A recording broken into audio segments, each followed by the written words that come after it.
വിവിധ ആവശ്യങ്ങൾ ഉന്നയിച്ച് ഡിവൈഎഫ്ഐ കൊട്ടാരക്കര ലോക്കൽ കമ്മിറ്റിയുടെ നേതൃത്വത്തിൽ കൊട്ടാരക്കര താലൂക്ക് ആശുപത്രി ഉപരോധിച്ചു.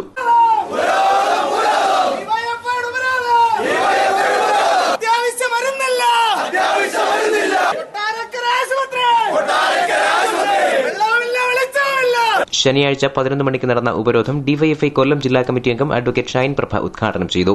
DYFI Kottarakkara area committee president Kottathala Biju അധ്യക്ഷനായി. Kottarakkara area committee secretary S Jayakumar സ്വാഗതം പറഞ്ഞു.